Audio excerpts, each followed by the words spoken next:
If you're as glued to Twitter as I am, then you might have noticed that recently Shrek, the poster boy of DreamWorks Animation, recently turned 20. That's right, it's been 20 years since the story of Shrek, Donkey and Princess Fiona hit our screens, and while that is a bit of a surreal milestone, it probably would have passed most people by had it not been for an article that came out from The Guardian, which claimed that actually critics and fans alike are completely wrong about Shrek, and it's a terrible movie with terrible animation and horrible jokes. Now, is this article merely just baiting people to respond?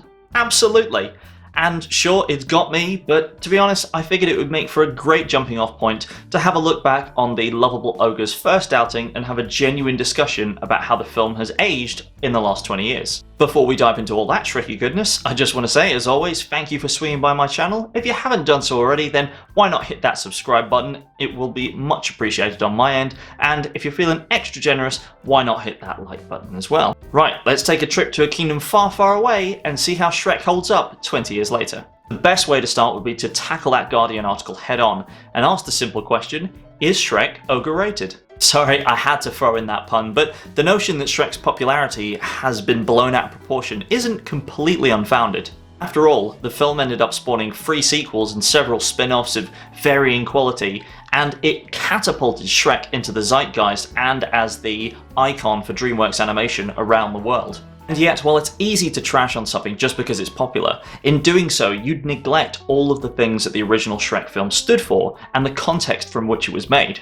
Shrek was one of the very first animated features to go into production at DreamWorks, being under the helm of producer Jeffrey Katzenberg, who had recently left Disney after an internal dispute. During his time at Disney, Katzenberg played a key role in developing what we now know as the Disney Renaissance, having worked on films like The Little Mermaid, Aladdin, and Beauty and the Beast. However, it was because of Katzenberg's falling out with Disney that he wanted to go in a completely different direction with Shrek. If the Disney hits of the 90s sought to go back to basics with a strong soundtrack to boot, then Shrek was a chance to hit back on these old fairy tales and give audiences something new. Make no mistake, Shrek is a rebellion film. You only have to watch the first minute of the movie to see this, as the sound of Smash Mouth's All-Star feels a world away from Colours of the Wind from Pocahontas. And just to drive the point home even further, Shrek literally wipes his ass with a page from a fairy tale book.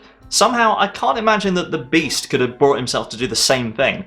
As the film goes on, it becomes increasingly clear that it's been made with kids and adults in mind. There was so much innuendo that went completely over my head when I watched it as a kid, but now it just makes me laugh every time as an adult.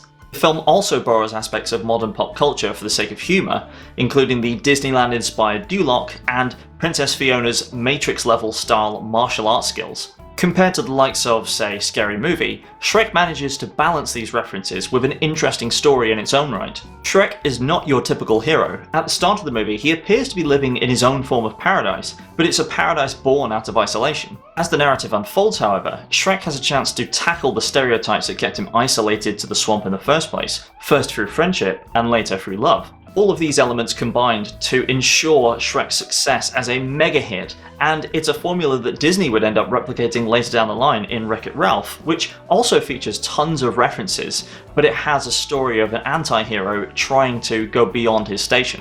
And to be honest, the praise for Shrek is completely warranted for the fact that it led to Shrek 2, one of my favourite movies of all time, and one that I will certainly do a video about some point down the line. But while the original Shrek is at the forefront of our minds, I would say now's as good a time as ever to pop it on and see just how much of an impact it's had on animation since its release. But maybe you completely agree with all the criticisms levelled at Shrek, and if so, let's get a discussion going. However you feel about the big green ogre, please let me know in the comments below.